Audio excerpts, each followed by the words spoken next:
Canna a very, very warm welcome on behalf of Sneha, me, VC Live, Godrej, and the entire audience here. We're very excited to have you. It's interesting. So our first talk is actually titled Building the Future of Designers.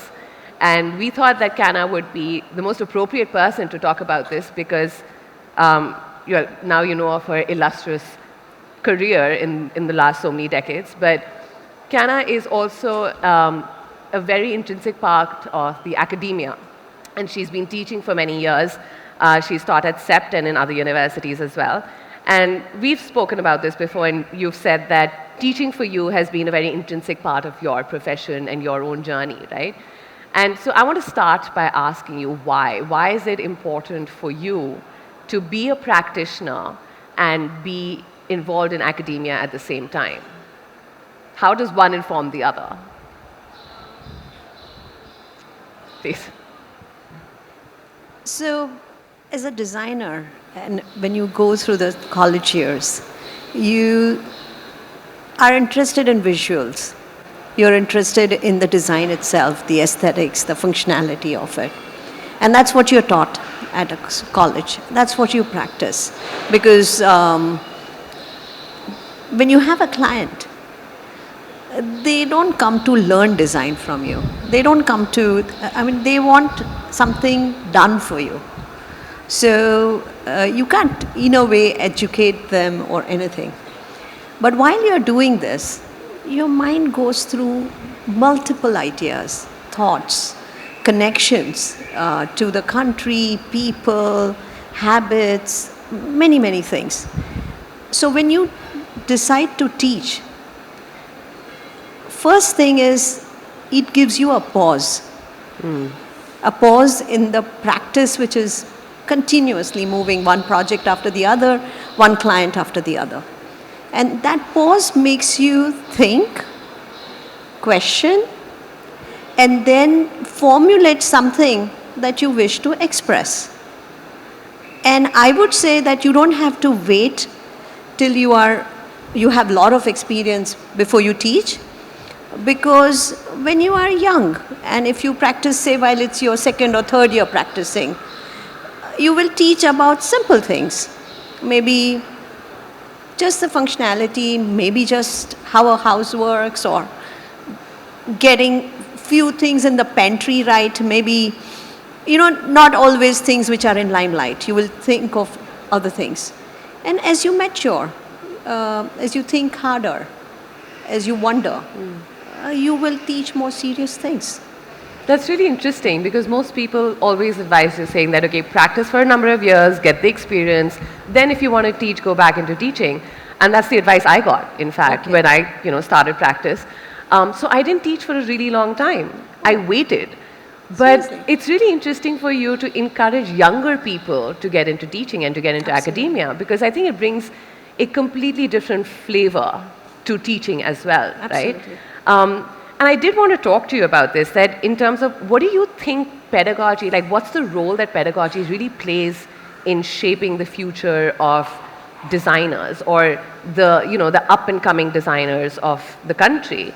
And over here, I also want to emphasize that when I say pedagogy, it's not only about college, right? It's not only about classroom learning, but it's about experience. It's about most universities today have one term where you go out and you train, you get a training term or an experience term. How important is that for people to become good, smart, responsible designers? Well, it's a loaded question. It's a loaded one. So, I was, just this morning, I met Nairika and her 1.5-year-old son was around. Yeah. And it took me years back. I have one son as well, and that was many years ago. He's 26 now. It just made me realize that pedagogy begins earlier.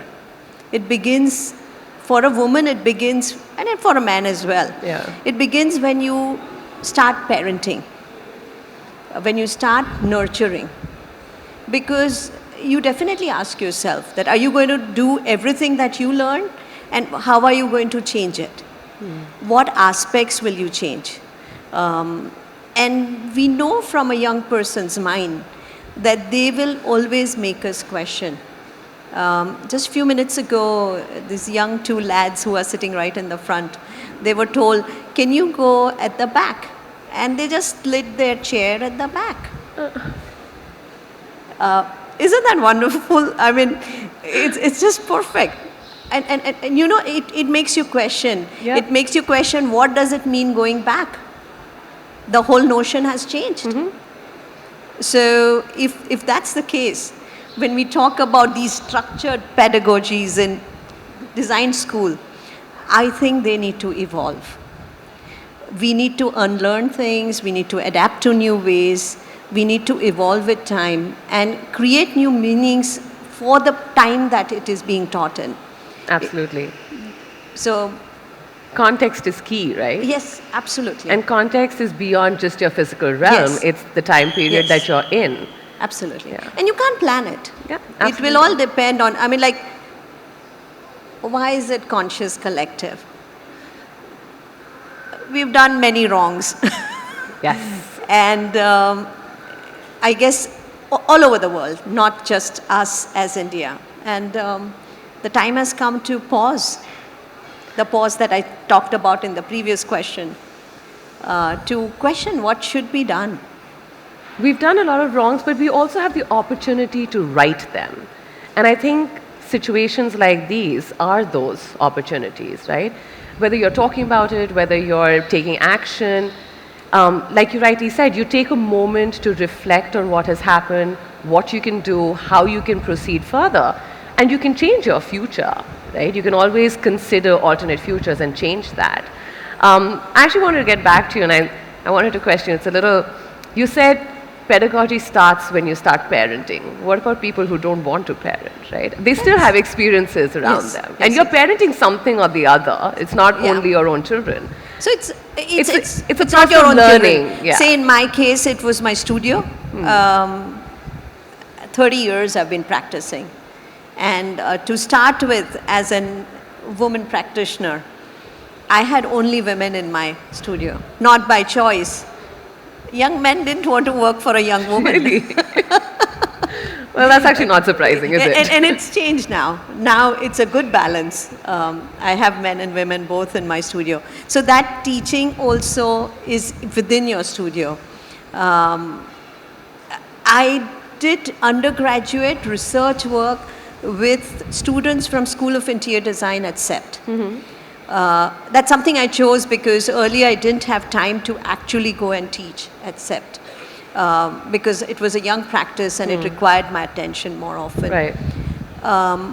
So it was through those students, and when you read their acknowledgement page in their thesis, and when they say write something, you realize, oh, is that what I did? Because they would write it that she was not only a guide to this thesis, but she was a guide to many other thoughts in our personal life. Yeah. And that's when I realized that, oh, is that what I did? But that's impact, right? Yes. And it's really interesting that you bring that up because that rolls well into my next question. I wanted to ask you, you're talking about people who you have taught and who you have guided and who published their theses, right? But you very recently published a book yourself. And if you could tell us a little bit more about that, and what I specifically want to know is that why did you feel that this was the right time for you to put your works together, to put your thoughts together? It's not just a monograph of your projects. It's a very thoughtfully put together journey of, your career, your philosophies, your ideologies. So if you could tell us a little bit more about the book and also why this was the right time for you to do it. So previously we talked about that I teach at CEPT, right? And I taught only theory subjects. So I would be outside their design studios teaching theory like lighting in interiors, surface treatment, or professional practice, or textiles in interiors, because these are subjects that are not often touched upon by practitioners in a design school. Yeah. And I felt that I had to teach them with a feeling that they eat it almost like a gulab jamun. It's like part of them with that smile on their face. And then I would be invited to juries. What we have is design juries in, I mean, you're familiar with it. Now, in a design jury, the first question, and there'll be a panel of 7, 8 people, and poor one student is standing in front of you. And these 7 people question, okay, can you explain us what's your concept? And this is interior design students. And they used to fumble. They had some sketch, some one page to say a little bit about it. These are early years, okay? Right. Things have changed quite a bit now. And they don't know what a concept means. They were not given, like, you know, when you study management, you do case studies. So through case studies, you learn about other companies. Right. But there is, as you know, and you also an architect, we are not given enough case studies to show that these are the different ways of doing concepts. This had triggered in me that I have to, whichever level I practice, I should put that whole idea of concepts, the expressions, the techniques, which bring out the essence of a space in some of our projects, and explain it more at length, not through compilation of projects, but just pick few of my projects of different scales, and then talk about them. Right. In some sense, exemplify it. Right. That can there be one philosophy, which is your identity? Can there be your design principles that guide you? And how it can penetrate through each project to provide an environment that's meaningful. And that's why it's called Meaning is More. Yes. Because it stresses that it's not all about aesthetics and functionality, but it is about your innovative way of how it provokes your thoughts, how it lends a meaning. And hence those projects are not necessarily the kind of projects when you can do concepts, as you know. But even a government, Swarnim Sankul, how can you bring a meaningful thought to it? And this meaningful thought in many different ways is, from there extends the idea of conscious thought, conscious thinking.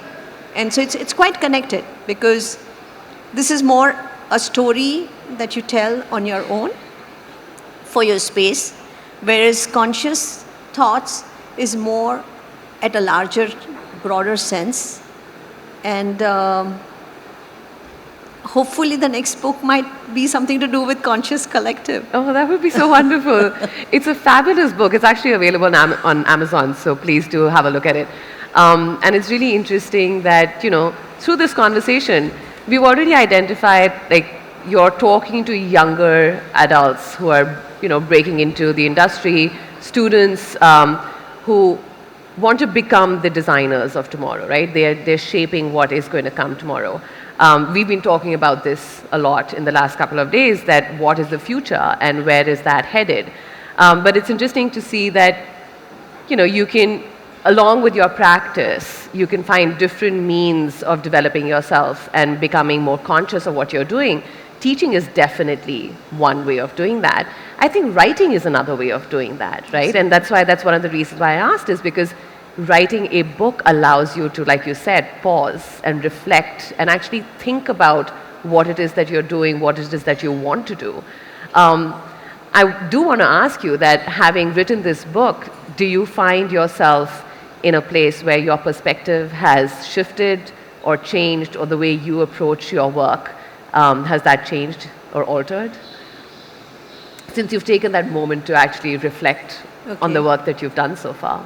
So first of all, just to share, the book, we've been working on it for the last 4.5 years, parallel with the Central Vista workload. But COVID helped, because commute time was saved and one got time to think about it, work on it. It was produced in-house through our design studio. It was written collectively through the design studio. And Sept has been the publisher on it. So the book has taught us, first of all, what it takes to do a book that you can take a joy in. It forced us to think, and who are we writing for? And we were very clear that we are not writing for just us designers. Right. It is for lay people, it is for young students, young practitioners, and then the so-called esteemed and well-known designers. So the language is simple. Something I learned, that the more complex you write, more complicated way you present something, people won't get it. And you want people beyond the design community to be able to pick up the book and feel comfortable to read it. Absolutely. So that's one thing I learned. That To have meaning for them. That's Yes. why, right? Meaning is more. Absolutely. Yeah. Meaning is more.